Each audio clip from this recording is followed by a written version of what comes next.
안녕하세요. 오늘도 사연살롱을 찾아주셔서 감사합니다. 저는 결혼 2년차 새댁이에요. 결혼을 한 건 2년 전이지만 남편과 결혼을 전제로 사귀기 시작한 건 그보다 훨씬 전인 6년 전으로 거슬러 올라가야 해요. 막 사귀기 시작한 시점부터 거의 며느리나 다름없이 시댁 행사에도 참여해왔고 호칭도 며느리라고 불리며 지냈기 때문에 결혼 2년차가 아니라 결혼 6년차 같은 느낌이랍니다. 이렇게만 보면 아무 문제 없이 시댁의 환영을 받으며 결혼까지 이른 것 같지만 실상은 그렇지 않았어요. 저희 시어머니는 처음 인사드린 그날부터 저를 못마땅해 하셨거든요. 다행히도 시할머니께서 저를 무척 아껴주신 덕분에 반대 없이 결혼을 할 수 있었던 거예요. 그런데 사람은 변하지 않는다고 처음부터 저를 마음에 들어하지 않았던 시어머니가 역시나 기대를 저버리지 않더라고요. 문제는 그 기대가 좋은 쪽이 아니라 나쁜 쪽이었다는 게 문제였어요. 하필이면 누구보다 저를 아끼시는 시할머니 생신 때 그런 일이 벌어졌다는 게 안타깝기는 하지만 그래도 어쩌겠어요. 이미 벌어진 일인걸. 그래도 결자해지라고 일을 저지른 사람이 해결해야 하는 거잖아요. 그래서 최선을 다해 판을 깔아드렸습니다. 그럼 지금부터 저희 시댁에서 벌어진 막장 스토리를 전해드릴게요. 저는 어릴 때 외할머니 손에 자랐어요. 부모님이 맞벌이를 하셨는데 저를 돌봐줄 사람이 없었거든요. 그런데 저를 키워주신 외할머니는 실은 제 진짜 외할머니가 아니었어요.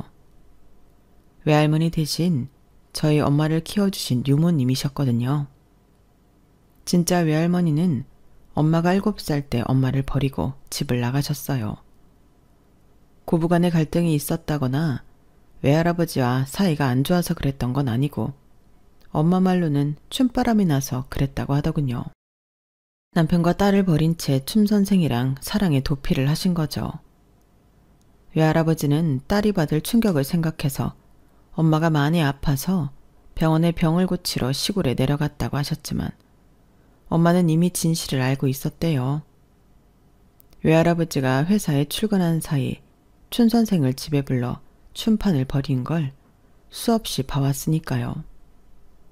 불과 며칠 전까지도 신나게 춤을 추던 엄마가 앞서 요양하러 갔다니 어린 아이가 들어도 말이 안 되는 소리였죠. 그래도 한편으론 아버지 말을 믿고 싶었어. 안 그러면 나도 아버지도 너무 불쌍하니까. 하지만 세상에 비밀은 없다고 얼마 지나지 않아 엄마는 불편한 진실을 듣고 말았어요. 엄마의 고모가 어린 저희 엄마한테 솔직하게 다 이야기해 주셨거든요. 그 여우 같은 게 끝내는 내 동생 인생 망친 거 봐.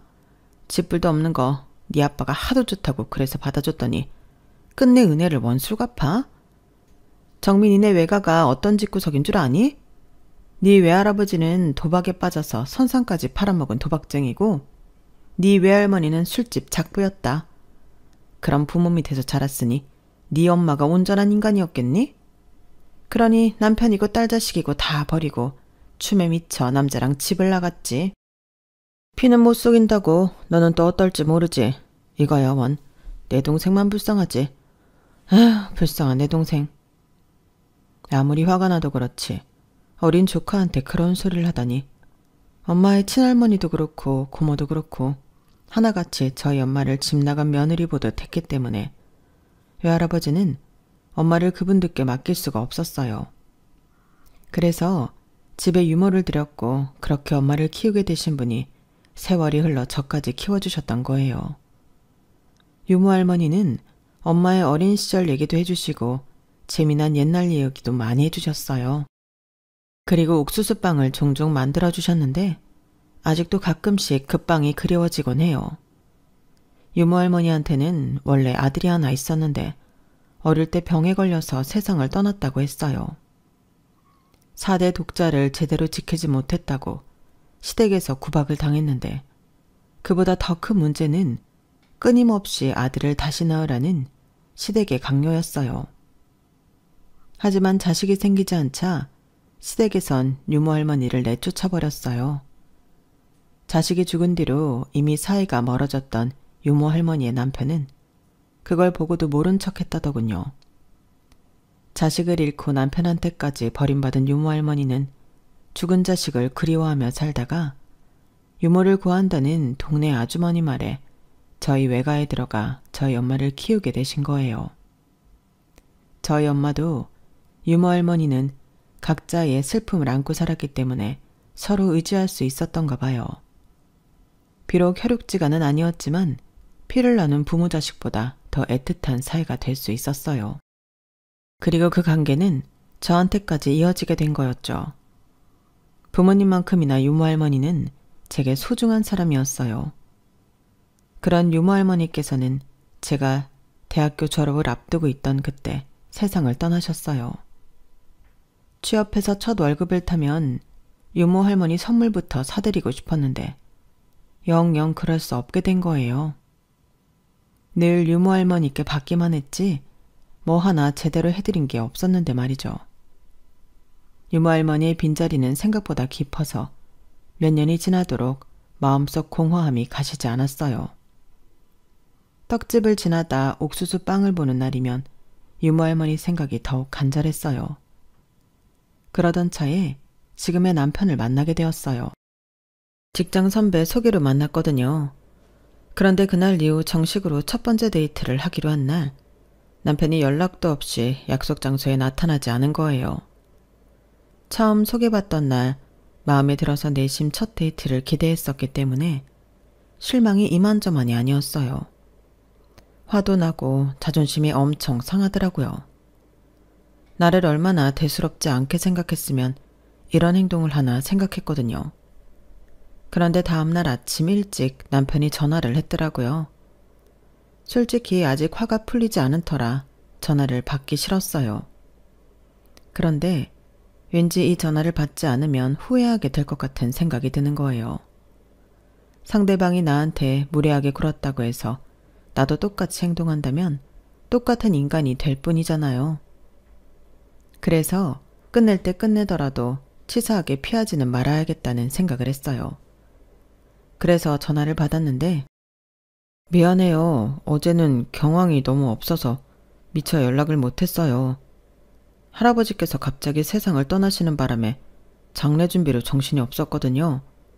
연락이 늦어서 정말 죄송합니다. 갑자기 할아버지가 돌아가셨다고? 솔직히 그 말을 곧이곧대로 믿기는 힘들었어요. 그래서 남편의 말에 오히려 더 화가 나더라고요. 아무리 그래도 그렇지 변명을 할 게 없어서 자기 할아버지가 돌아가셨다는 거짓말을 하더니 정말 한심했어요. 그래서 저도 말이 좋게 안 나가더라고요. 빈정대는 투로 일부러 조문이라도 가겠다고 했어요. 어떤 반응을 하는지 궁금했거든요. 그런데 그래 줄래요? 조문까지 기대 안 했는데 고마워요. 그럼 문자로 장례식장 주소 찍어드릴게요. 저는 그저 남편이 거짓말을 한다고 생각해서 당황하게 만들려고 그냥 했던 소리였는데 통화를 마치자마자 정말 장례식장 주소를 보낸 거예요.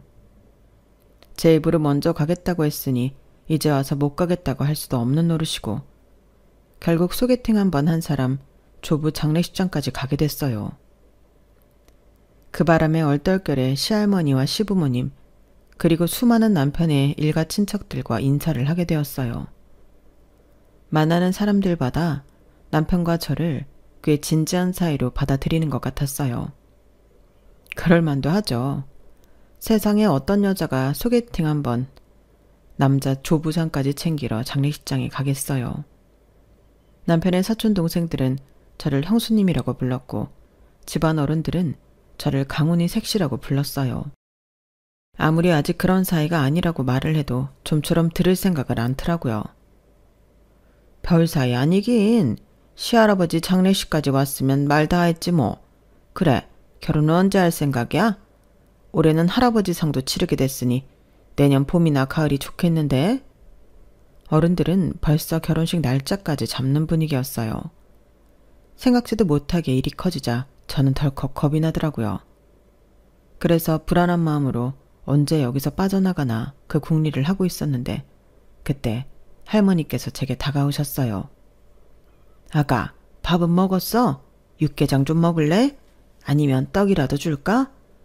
아니요, 괜찮습니다. 집에서 먹고 왔어요. 그래. 세상에 어떻게 여기까지 와주고 고맙다 고마워. 어쩜 이렇게 예쁘니? 우리 강훈이가 잘해줘? 잘해주고 말 것도 없이 고작 딱 한 번 소개라는 자리에서 만났을 뿐이라고 말씀드리고 싶었지만 다정한 눈빛으로 저를 바라보는 할머니께 솔직히 말씀드리기 좀 그랬어요. 그래서 웃으며 잘해준다고 대답했어요. 할머니께서는 제 손을 꼭 잡아주시며 한참을 바라보셨어요. 그런데 할머니 손의 감촉이며 냄새, 그리고 저를 바라보시는 눈빛이 마치 몇 년 전에 세상을 떠나신 유모 할머니처럼 느껴지지 뭐예요. 할머니 손에 오래 자랐던 저로서는 눈물이 날 것만 같았어요. 게다가 남편을 잃고 미망인이 되신 할머니를 어떻게 외면할 수 있겠어요? 그래서 할머니 손을 먼저 놓을 수가 없어서 한참을 잡고 있었어요. 그런데 이런 모습이 시어머니 눈에는 안 좋게 보였던가 봐요. 시고모님들 앞에서 저한테 들으라는 듯이 목소리를 높여 그러시더라고요. 결혼을 한 것도 아니고 정식으로 사귀기로 한 것도 아닌 애가 여기는 뭐하러 와? 애가 오지랖이 넓은 건지 철딱서니가 없는 건지 원. 요즘 애들은 무슨 생각으로 사는지 모르겠다니까? 나 같으면 창피해서라도 절대 못 오지? 그 말에 제가 움찔했더니 할머니께서 역시나 시어머니가 들으라는 듯 그러셨어요. 지영이는 부모님께 교육을 잘 받은 모양이구나. 그래, 친구네 잔칫날은 몰라도 장례식은 참여해야지. 기쁠 때는 옆에서 축하해주는 것도 좋지만 슬플 때 위로해주는 사람이 진짜 친구거든. 어려운 자리인데도 마다하지 않고 와주다니 기특하구나. 대놓고 저를 챙기시는 할머니 덕분에 이후로 집안 사람들은 누구도 저를 함부로 대하지 못했어요. 왜냐하면 할아버지가 남긴 유산을 정리하다가 엄청난 사실을 알게 됐거든요. 그동안 할아버지 재산이라고 생각했던 그 많은 땅이며 건물이 사실은 할머니 명의였다는 사실이었죠. 결국 시부모님을 비롯해 큰아버님과 시고모님들은 헛물명칸 셈이었어요. 그동안 할아버지 재산을 물려받을 생각에 효자 효녀 노릇을 해왔거든요. 하지만 이건 어디까지나 돈줄을 치고 있는 할아버지의 한한 효도였고 할머니는 예외였어요. 할아버지 앞에서는 집안의 안주인으로 극진히 모시는 척 연기를 했지만 할아버지 눈 밖에서는 안방 늙은이 취급이었거든요. 두 며느리는 시어머니한테 들리는 걸 알면서도 저 늙은이 언제 죽냐는 소리를 밥 먹듯 했어요. 그런데 그렇게 무시했던 시어머니가 엄청난 재산의 진짜 주인이라니 죽을 맛이었을 거예요. 뒤늦게 납작 엎드리는 모양새를 보였지만 그게 다 연기였어요. 어떻게든 할머니의 환심을 사서 재산을 야금야금 뜯어갈 궁리뿐이었거든요. 주변에서 연세가 많으신 시할머니께 보약이나 홍삼 등을 선물하면 어김없이 뺏어갔어요. 이런 핑계를 대면서요. 어머님, 연세 많으신 분들은 이런 거 함부로 드시면 안 돼요. 괜히 돌아가실 때 힘만 더 들어요. 그러니까 괜히 보약이니 뭐니 그런 거 드시지 말고 밥이나 잘 드세요. 밥이 보약이라는 말도 있잖아요. 말만 들어보면 시어머니께서 시할머니 식사를 잘 챙기는 것처럼 보이지만 실상은 그렇지 않았어요. 여든이 넘으신 시할머니는 시할아버지께서 돌아가신 이후로 줄곧 혼자 살고 계셨거든요. 시할머니 식사를 챙겨주시는 분은 10수년 전부터 일주일에 3번 오셔서 집안일을 봐주시는 도우미 아주머니셨어요. 아주머니께서 국이랑 반찬을 해두시면 시할머니께서 데워드리는 식이었죠. 시어머니는 시할아버지께서 살아계실 때만 해도 제철 과일이며 한우, 해산물 같은 걸 수시로 사들고 본가를 드나드셨지만 장례식이 끝난 이후로는 발길을 뚝 끊고 시할머니께서 전화를 하시거나 집에 좀 와달라고 할 때만 마지못해 가는 편이었어요. 그러면서 밥이 보약이니 하는 소리를 한다는 게 기가 막힐 뿐이었죠. 그뿐 아니라 시할머니께서 몸이 안 좋다거나 어디가 아프다고 하시면 병원에 모셔갈 생각은 않고 이런 소리를 하셨어요. 어머님도 참, 나이 들면 다 아픈 거예요. 저도 안 아픈 구석이 없다니까요. 그냥 밥이나 잘 챙겨 드세요. 당장 감기에 걸려서 기침도 많이 하고 열도 많이 난다는데 밥이나 잘 챙겨 먹으라니 이게 할 소린가요? 한창 젊은 20, 30대 청년도 아니고 여든이 넘으신 노령의 시어머니한테 말이에요. 도우미 아주머니가 있으실 때는 그래도 아주머니 도움을 받아 병원에도 가시고 근처 약국에서 약도 사다 드셨지만 사람 몸이 꼭 날짜를 맞춰가며 아픈 게 아니잖아요. 그래서 도우미 아주머니가 안 계실 때면 시할머니께서 제게 연락을 하셨어요. 그러면 제가 반차를 내고 본가에 들러 시할머니를 모시고 병원에 가거나 한의원에 모시고 가곤 했어요. 그것도 여의치 않을 때는 남편한테 연락해서 본가에 가도록 했고요. 시할아버지 장례식 이후 본격적으로 사귀기 시작하긴 했지만 그래도 헤어지면 남인 사이일 뿐이잖아요. 그런데도 굳이 이런 일까지 마다 않고 했던 건 저를 키워주셨던 유모할머니가 생각나서 그랬던 것 같아요. 유모할머니께 해드리지 못했던 걸 시할머니께 대신해드리면서 마음의 위안을 삼았던 거죠. 그렇게 저는 남편과 사귀는 4년 동안 시할머니의 손녀딸처럼 살았어요. 그러니 호칭도 손주며느리로 불리는 게 당연했고요. 시할머니께는 비밀로 하고 있었지만 사실 시할머니께서는 식구들 몰래 제게 용돈도 주시고 값비싼 선물도 많이 해주셨어요. 죽을 때 지고 갈 것도 아닌데 내 손주 며느리한테 이 정도도 못 해주겠니? 너도 알다시피 이 할미가 가진 거라곤 돈밖에 더 있니? 그러니까 나 살아있을 때 벽짝에 숨겨둔 곶감 빼먹듯 알차게 빼먹어라. 할머니도 참, 그러다가 제가 할머니 재산 홀라당 빼먹으면 어쩌라고 그러세요? 아이고, 할 수 있으면 그렇게 해. 나도 아무한테나 곶감 내주는 사람 아니니까. 아직 식도 올리기 전인데도 매번 이 할미 챙긴다고 일하다 말고 찾아오고 한창 데이트도 하고 둘이 놀러 다니고 싶을 텐데도 늙은 할미 데리고 꽃구경도 다니고 만난 것도 먹으러 다녀주는데 어떻게 내가 널 안 챙길 수가 있겠어. 사람은 자고로 자기가 하는 만큼 예쁨도 받고 하는 거다. 내가 며느리복은 없어도 손주 며느리복은 있는가 보다. 며느리한테 서운했던 걸 손주 며느리한테 보상받는 것처럼 시할머니께서는 제가 해드리는 작은 것 하나에도 무척 기뻐하셨어요. 그러시면서 늘 제가 해드리는 거에 몇 곱절이나 되는 걸로 되돌려주시곤 하셨죠. 제게 뭐든 아낌없이 베풀어주시는 모습이 영락없는 유모할머니 모습이었어요. 그래서였을까요? 4년간의 연애 끝에 결혼을 앞두게 되었을 때 남편과 그런 얘기를 했어요. 우리가 할머니를 모시고 살면 어떻겠냐고요. 정말? 아니, 그보다 왜 그런 생각을 했는지 말해줄 수 있어? 혹시 너도 우리 엄마처럼 할머니 재산이 탐나서 그러는 건 아니지? 뭐? 사람을 뭘로 보고 그런 소리래. 그런 게 아니라 할머니 혼자 사시는 게 걱정도 되고 할머니 댁에서 살면 자기나 나나 회사도 가깝고 좋잖아. 게다가 일주일에 3번씩 도우미 아주머니께서 오셔서 집안일도 해주시니까 솔직히 편할 것도 같고 말이야. 할머니께선 적적하지 않으셔서 좋고 우리는 돈도 아끼고 출퇴근도 편하니까 얼마나 좋아. 그리고 할머니도 나 예뻐하시잖아. 그게 솔직한 제 심정이었어요. 우리가 가진 돈으로 집을 구한다고 해도 경기권 아파트나 서울 변두리에 있는 빌라 정도가 고작인데 할머니 댁에서 살면 교통도 편하고 집세도 안 나가니 얼마나 좋아요. 거기다 집안일 해주시는 도우미 아주머니도 계시니 결혼 후에도 직장 생활을 해야 하는 저로서는 마다할 수 없는 조건이었어요.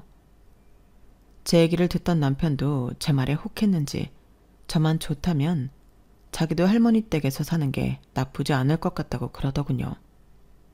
그래서 시할머니께 저희가 들어와 살면 어떻겠는지 여쭈어 보았더니 얘기를 듣자마자 엄청 좋아하시는 거예요. 그래서 잘 됐다고 생각했는데 그 얘기를 전해 들으신 시어머니께서 펄펄 뛰시더라고요. 어머, 얘 정말 웃기는 애네? 얘, 너 사람 엿먹이려고 작정한 거니? 어머님, 그게 무슨 말씀이세요? 그러지 않고서야 며느리가 돈은 시퍼렇게 뜨고 살아있는데 손주 며느리가 시할머니를 모시고 산다는 게 말이 되니? 네가 그러면 사람들이 나는 뭐라고 하겠어? 며느리한테 시할머니 부양까지 떠넘겼다고 그럴 거 아니냐고. 니네 부모님은 또 뭐라고 하겠냐고. 어쩜 애가 이렇게 생각이 없어? 설마 너 할머니 재산 때문에 그러는 거니? 돈 많은 할머니 살살 꼬셔서 한몫 챙기려고 하는 거 아니냐고. 그러지 않고서야 젊은 애가 아흔을 바라보는 시할머니를 모시고 살겠다고 할 리가 있느냐고. 제가 아무리 그런 게 아니라고 설명을 했지만 어머님은 믿어주지 않으셨어요. 결국 어머님의 반대로 시할머니와 함께 사는 건 불발이 됐고 신혼집을 따로 알아보게 되었어요. 평수가 넓은 집을 구하자니 서울에서는 도저히 안 되고 그렇다고 있는 돈으로 서울에 집을 구하자니 지역도 서울 외곽이고 집 평수도 둘이 살기에 빠듯한 집들 뿐이었어요. 그래서 발품을 팔아가며 그나마 나은 집을 찾아 시간 날 때마다 집을 보러 다녔는데 이런 와중에 시어머니께서 말도 안 되는 혼수와 예단을 요구하시는 거예요. 우리 결혼하는데 보태주시는 건 없으면서 어머님 명품백에 시아버지 골프채 세트까지 바라는 건 너무한 거 아닌가요? 솔직히 저희 친정은 그리 여유가 있는 편이 아니기 때문에 제가 모은 돈으로 결혼을 해야 하는 형편인데 말이에요. 그래서 그 문제로 한동안 골머리를 앓았어요. 그러다 도저히 해결 방법을 찾을 수 없어서 시할머니께 말씀을 드렸더니 아무 걱정 말라고 하시더라고요.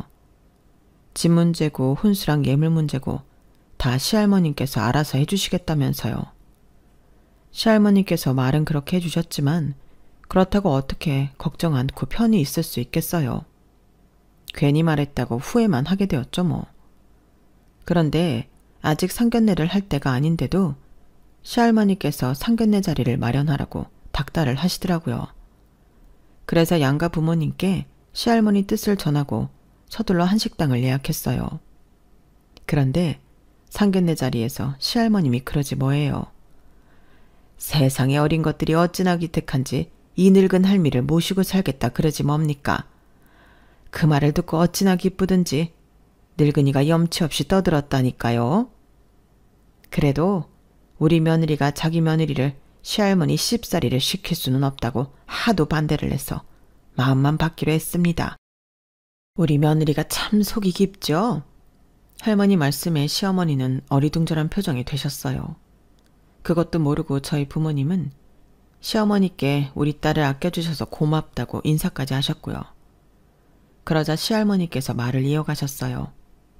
그래서 말입니다만 내가 얘들은 곁에 두고 싶어서 나 사는 집 근처에 집을 얻으라고 했습니다. 내가 너무 내 욕심만 챙기는 것 같아서 미안하기는 하지만 죽을 때가 다 돼서 그런가 손자 녀석 내외가 오순도순 사는 걸 조금이라도 더 눈에 담고 싶어 그러니 양해해 주세요.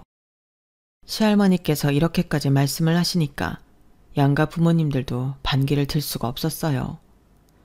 그리고 혼수랑 예단 말인데요. 듣자 하니 요즘엔 그런 거 안 하고 산다더군요. 예전이야 모피코트니 명품백이니 뭐니 하는 걸 요구하는 정신 빠진 시애미들이 있었지만 요즘은 어디 그런가요? 특히 우리 며느리는 워낙 사리분별을 잘하는 사람이라서 그런 철없는 짓을 하려는 아니니 사돈께서는 안심해도 될 겁니다. 안 그러니 강훈 엄마야? 그 말에 시어머니는 꿀먹은 벙어리처럼 아무 말도 못한 채 벌개진 얼굴로 고개만 끄덕였어요. 시할머니께서 공개적으로 이렇게까지 말씀하셨으니 더는 골프백이랑 골프채 세트를 요구하기 힘들어진 거였죠.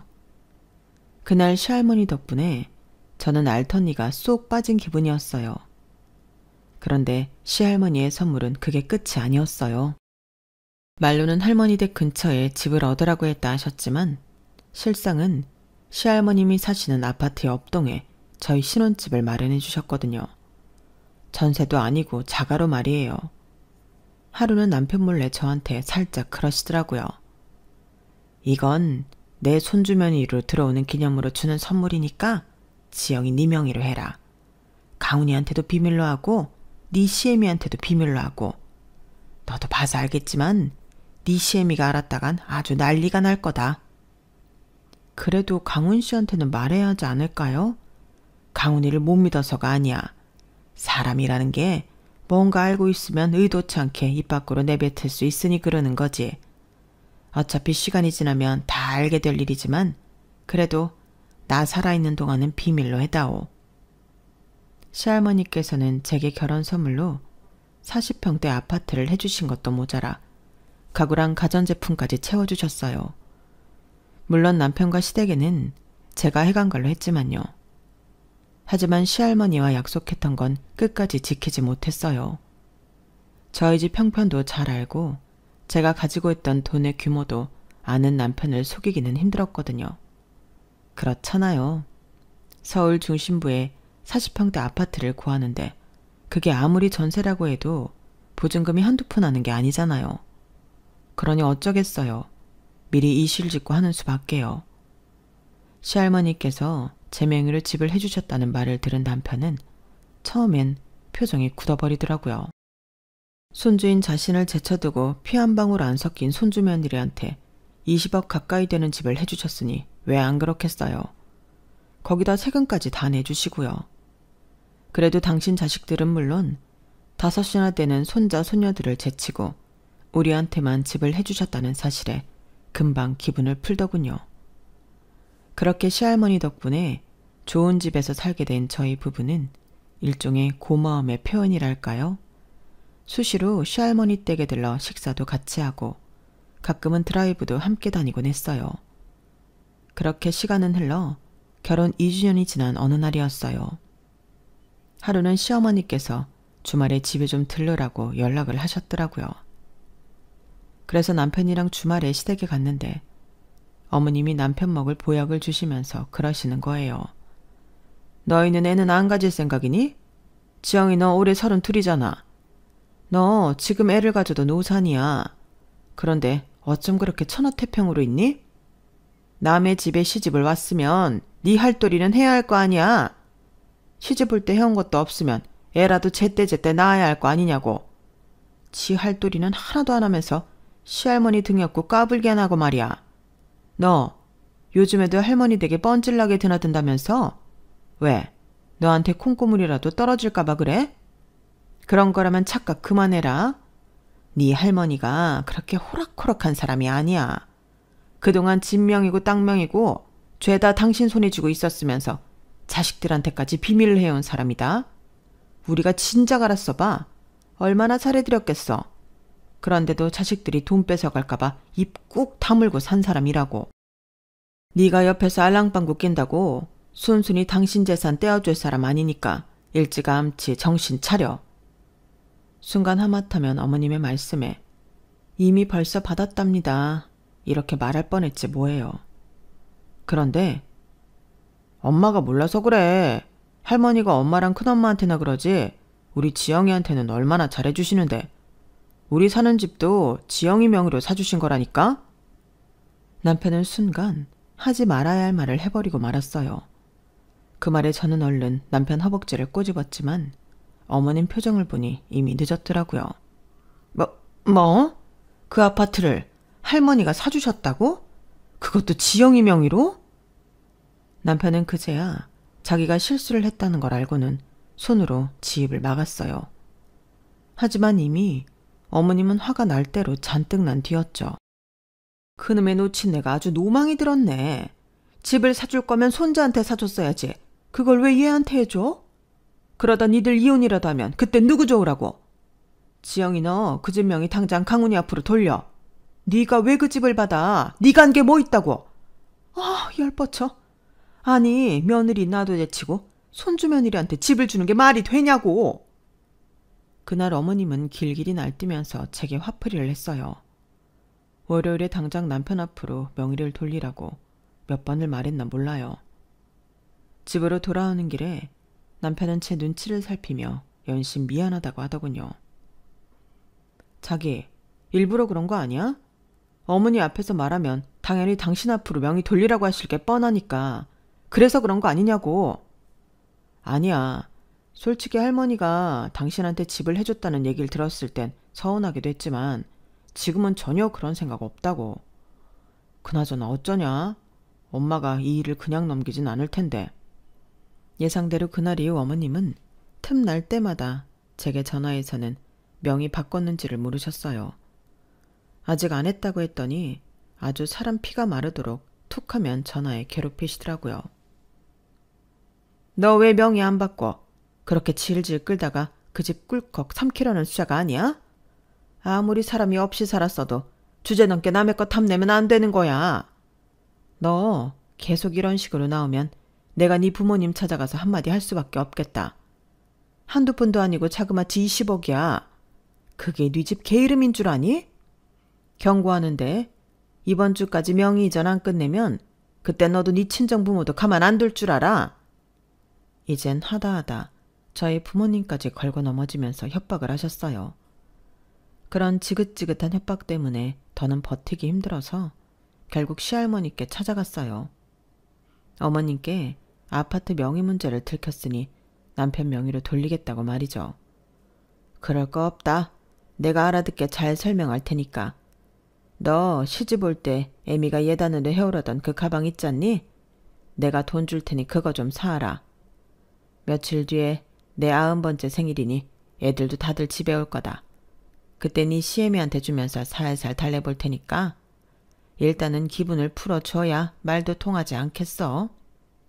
듣고 보니 시할머니 말씀이 맞는 것 같아서 시할머니 말씀대로 하기로 했어요. 시어머니가 원하시던 백은 에르메스의 버킨백이었지만 제가 그걸 어떻게 구하겠어요. 이전 구매 이력도 없고 친구 도움을 받아 구매할 수 있게 된다고 해도 수개월에서 1년가량 걸려야 받을 수 있는 백인걸요. 그래서 어머님이 차선으로 원하셨던 샤넬백을 사러 백화점에 갔어요. 그런데 제가 명품을 사본 적이 없어서 그냥 백화점에 가면 백이 다 있는 줄 알았는데 그게 아니더라고요. 어머님이 원하셨던 백은 인기 상품이라서 바로 구할 수가 없다는 거예요.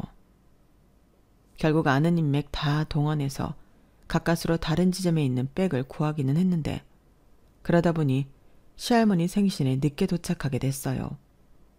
백을 찾아서 시할머니 댁까지 오는 내내 시어머니가 몇 번이나 전화를 하셨는지 몰라요. 나중엔 귀찮아서 전화를 받지 않았는데 그래서 그랬는지 어머님이 화가 단단히 나셨던가 봐요. 제가 시할머니 댁 현관에 들어서자마자 육두문자가 날아오더라고요. 이년이 아주 간이 배 밖으로 나왔어?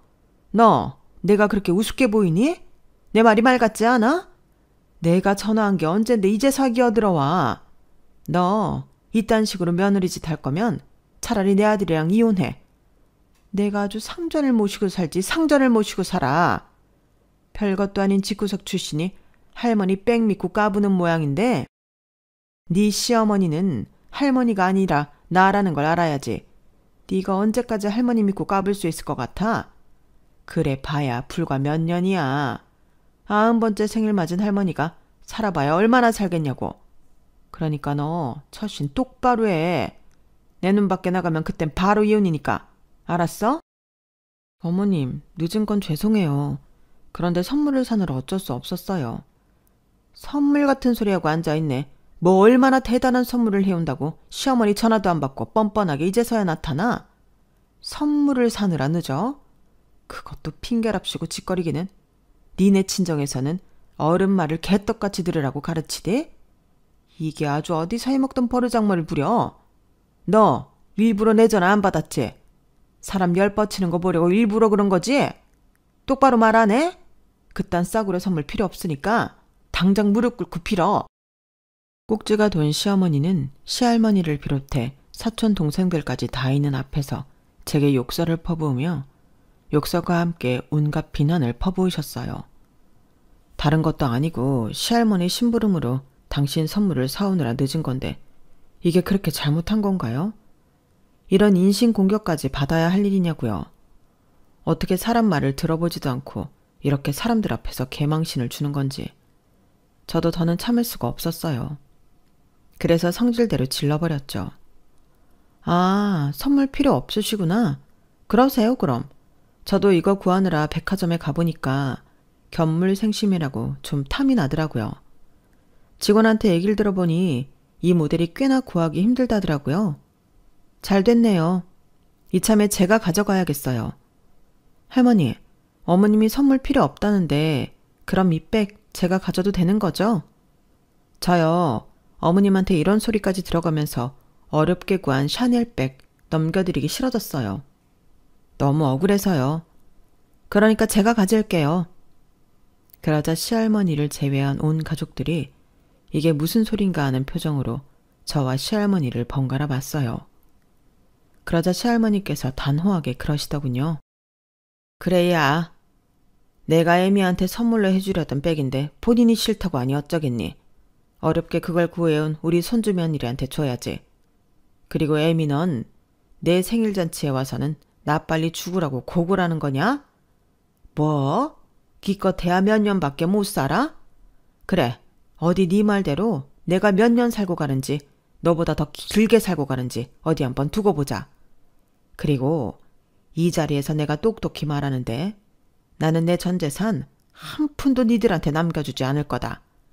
이 늙은이가 밥을 먹는지 굶는지 감기라도 걸려서 골골거리는지 신경도 안 쓰는 니들 같은 것들한테 내 피 같은 돈을 주고 싶은 마음이 없어. 내 배에서 나온 자식놈들이 이 모양인데 며느리라고 나르겠니? 그래도 손주 며느리 하나는 잘 들어와서 늙은 할미를 챙기니 내가 어떻게 안 이뻐할 수 있겠냐. 그러니 애미 너 다시는 내 손주 며느리한테 집 명의 바꿔라 마라 헛소리 짓거리지 마. 그 집은 내가 주고 싶어서 내 손주 며느리한테 준 거니까 신경 끄느란 말이다. 알겠냐? 아휴, 나 피곤하니까 다들 돌아가. 어차피 내가 언제 죽나 그게 제일 궁금한 녀석들인데 거짓 섞인 생일 축하 받아 뭐 하겠냐? 그러니 강훈이랑 지영이 빼고 다들 돌아가. 결국 그날 시어머니를 비롯한 온 가족들은 씁쓸한 표정으로 돌아갔어요. 특히 시어머니는 제 손에 들린 샤넬백 쇼핑백을 뒤늦게 발견하고는 땅을 치고 후회하는 표정이더라고요. 그나저나 시할머니께서는 그날 공포하신 대로 전 재산을 사회에 환원하실 생각이신가 봐요. 어디에 보내면 좋을지 찾아보고 계시거든요. 그러시면서 저한테 슬쩍 이러시네요. 지영아, 내가 벽장에 숨겨둔 곶감이라고 했던 말 안 잊었지? 나 죽기 전까지 네 능력껏 빼먹어라. 네가 빼먹고 남은 건 다 사회에 기부할 거니까. 알았지? 그래서 저는 요즘 곶감 빼먹는 재미에 시할머니 댁 문지방을 제 집 드나들듯 하고 있답니다. 얼마나 먹을 수 있을지는 잘 모르겠지만 그래서 더더욱 시할머님이 오래오래 사시길 바란답니다. 저는 시할머니 곁에서 이렇게 사는 게 좋습니다. 지금까지 제 사연을 들어주셔서 감사합니다. 여러분도 우리 시할머니처럼 오래오래 건강하시고요. 복도 많이 받으세요. 여러분, 사연 댓글에 응원과 현명한 조언 부탁드려요. 좋아요와 구독은 저에게 큰 힘이 됩니다. 오늘도 좋은 일 가득하세요.